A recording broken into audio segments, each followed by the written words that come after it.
বন্ধুরা, আশা করি সবাই তোমরা ভালো আছো, সুস্থ আছো। তো শীতকাল যেহেতু পড়েছে, শীতকালে বেশ ভালো ভালো রেসিপি এখন পাওয়া যায়, নতুন নতুন সবজি পাওয়া যায়। তো আজকে করবো ফুলকপি দিয়ে, ঢেলা মাছ দিয়ে, ধনেপাতা দিয়ে। তো ফুলকপি ঢেলা মাছ দিয়ে করার জন্য চলো কী করে আমি করি দেখা যাক, সঙ্গে থাকবে তোমরা। তো চলো উনুনটাকে জ্বালিয়ে নিই।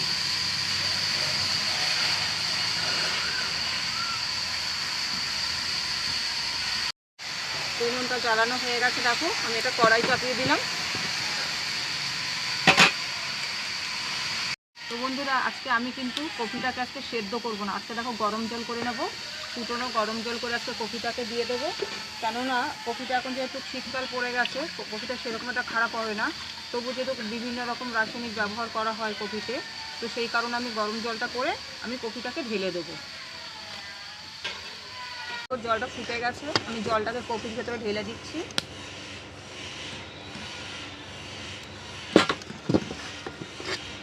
কিছুক্ষণ ভিজিয়ে রাখবো এইভাবে, যদি কোনো পোকা টোকা কোনো রাসায়নিক থাকে সেটা নষ্ট হয়ে যাবে। তো তেল দিয়ে দিলাম কড়াইতে, আমি সাদা তেল দিয়েছি, তোমরা চাইলে সাদা তেল সরষের তেল দুটোই দিতে পারো।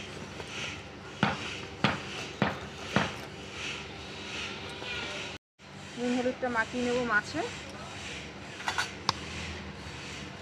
যেহেতু কড়াইতে একটু নুন দিয়েছি, নুনটা আমি মাছে একটু কম পরিমাণে দেবো। এই দেখো, এটাকে ঢেলা মাছ বলে, অনেকে ফ্যাসা বলে থাকে, কিন্তু এটা ফ্যাসা না, ফ্যাসা আবার অন্যরকম হয়। এটাকে ঢেলা বলে। আর ঢেলা বলার কারণ হলো চোখগুলো একটু বড় বড়, সেই কারণে ওকে ঢেলা মাছ বলা হয়। তেলটা গরম হয়ে গেছে, আমি মাছটা দিয়ে দিলাম।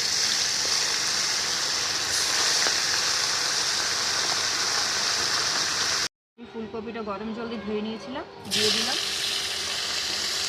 ভাজতে ভাজতে ফুলকপিটা নরম হয়ে যাবে, সেই কারণে আমি সেদ্ধ করে নিয়ে আসছি।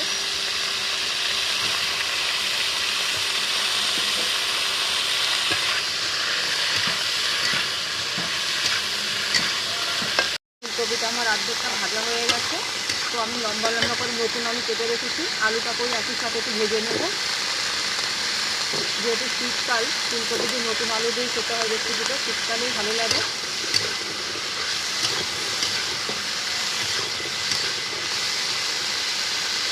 তো দেখো, ফুলকপি আলুটা খুব সুন্দরভাবে আমি ভেজে নিয়েছি। এবার আমি নামিয়ে নেব ভাজাটাকে।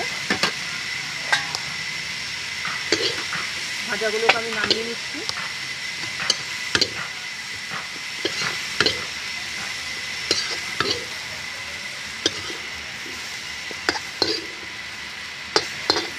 কড়াইতে তেজপাতা দিয়ে দিলাম। আমি তেজপাতাটা আগে থেকেই ধুয়ে রেখেছিলাম। তেজপাতা দিয়ে দিলাম।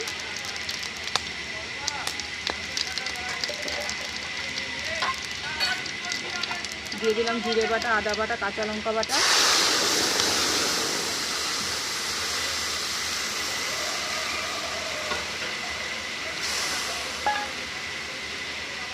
দিয়ে দিলাম কাশ্মীরি লঙ্কার গুঁড়ো, দিয়ে দিলাম হলুদ গুঁড়ো, দিয়ে দিলাম পরিমাণ মতো নুন।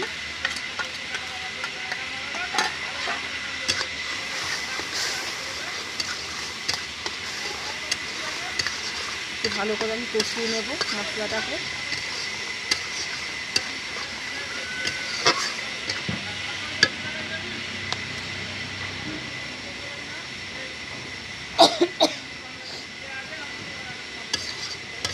সুন্দর ঝাঁঝ বেরিয়েছে।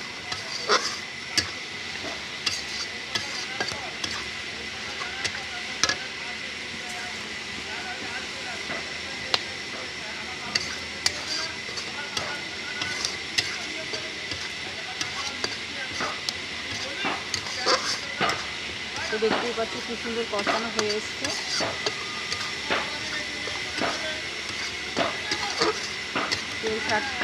তেল ছাড়া শুরু হয়ে গেছে। তো আমি এবার কপি আলুটা ভেজে রেখেছিলাম দিয়ে দিচ্ছি।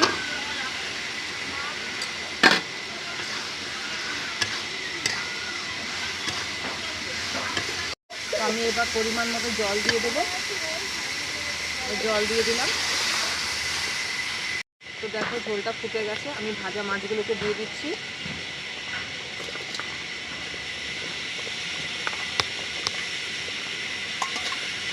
সমস্ত ভাজা মাছগুলো দিয়ে দিলাম।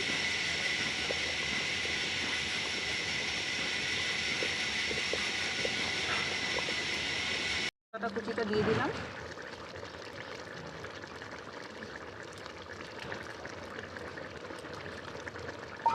এখানে আর গুঁড়ো গরম মশলা আমি দেবো না, যেহেতু গোটা গরম মশলা দিয়েছি।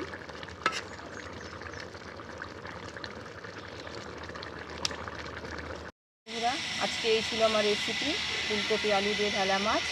তো আশা করি তোমরাও করে খাবে, ভালো লাগবে। শীতকালে যেহেতু রেসিপি, আর এই রেসিপিটা কিন্তু শীতকালেই ভালো লাগে।